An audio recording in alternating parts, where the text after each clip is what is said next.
Welcome to Cybrary. I'm Raymond Evans and I will be your subject matter expert for Cybrary's web app penetration testing course. In this video we will be discussing why do websites get hacked and the hacker methodology. So what will be covered?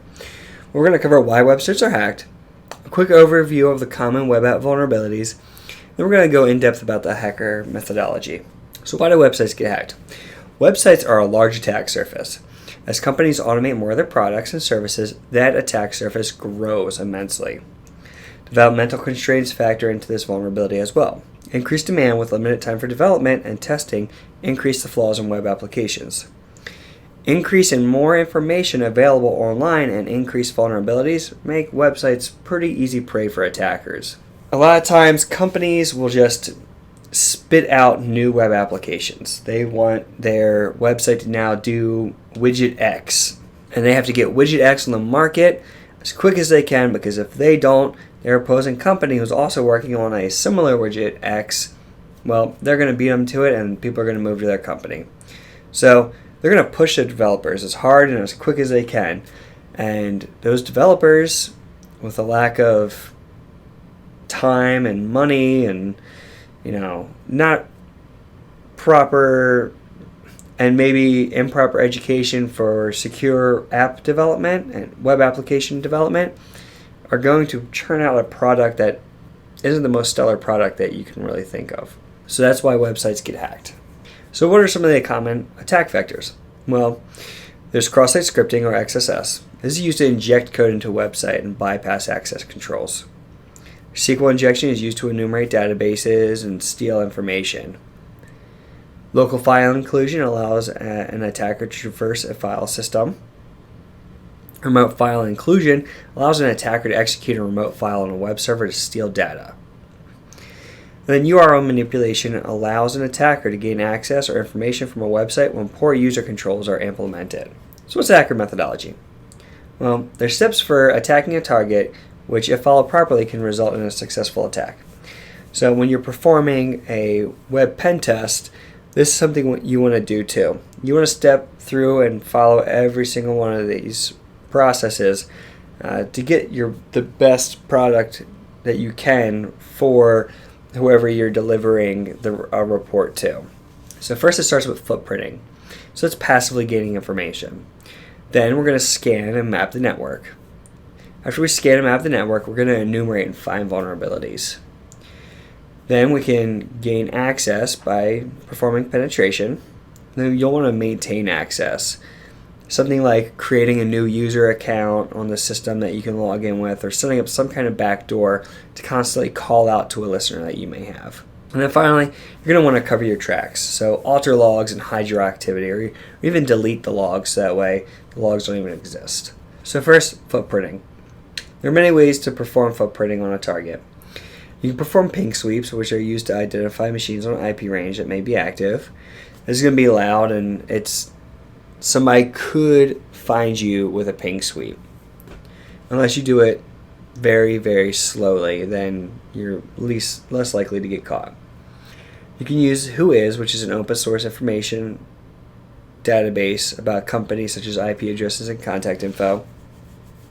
You can use Google hacking, aka Google dorking, which uses Google search engine with specialized queries to gain information. And then finally, you can use the Internet Time Machine at archive.org to view older versions of a website. This will give you an insight into trends or view information that was posted on a website accidentally. So sometimes things might get posted on a website and might stay up there for a day or two, and then somebody realizes, oh crap, this isn't supposed to be there, and then they delete it. Well, that archive.org website takes pictures and snapshots of these web pages, and that information could still be there. So first we're going to show you the Whois here. So we went to the Whois page, we typed in google.com and we looked it up. And from this we can find the contact information for the admin, the tech team, the registrant, and all this information can be used for social engineering.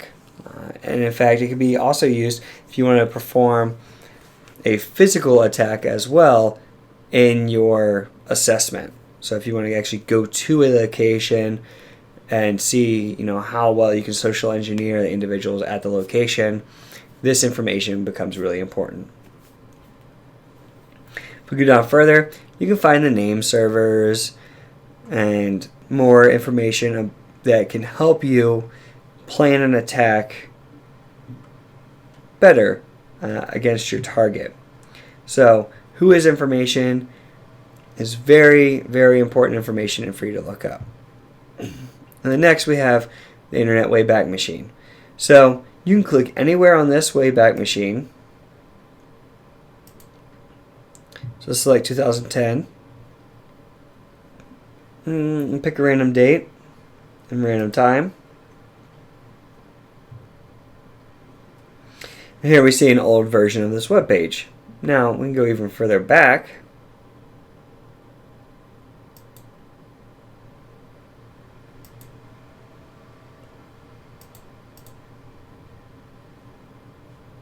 Just give you a better idea of what you can see.